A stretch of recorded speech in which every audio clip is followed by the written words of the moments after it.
Sa kabila ng mainit na panahon, matyaga pa rin nagtungo sa Panteon de Dasmariñas ang ilan nating mga kababayan para dalawin ang puntod ng kanilang mga yumaong mahal sa buhay.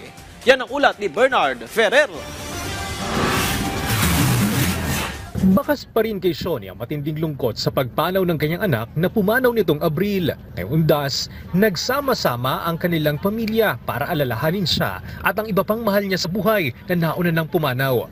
Basta ganitong Undas, talagang pangkaraniwang naaalala mo talaga yung mga nawala mo. Asawa, anak, ganun po. Sama-sama nilang pinagsaluhan ang inihandang spaghetti. Para sa kanila, isang simpleng paraan ito para manatiling buhay ang alaala ng kanilang mga mahal sa buhay. Sa kabila ng matinding sikat ng araw, dumalaw din sa sementeryo si Malu kasamang kanyang kapatid.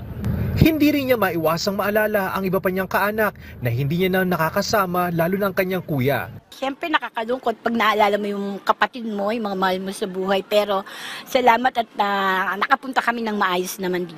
Tinatayang aabot sa 100,000 katao ang bibisita sa Panteon de Dasmariñas ngayong Undas. Tinatayang aabot sa 100 katao ang bibisita sa Panteon de Dasmariñas ngayong Undas. May lawak itong 4 na hektarya at mahigit 20,000 na mayapa ang nakalibing dito. Dahil sa init ng panahon, ilang senior at buntis ang nakaranas ng hilo.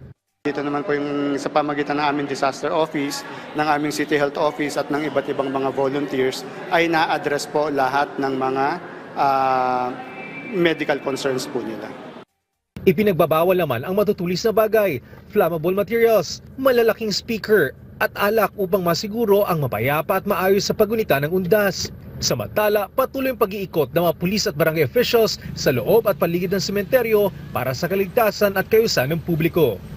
Bernard Ferrer para sa Pambansang TV sa Bagong Pilipinas.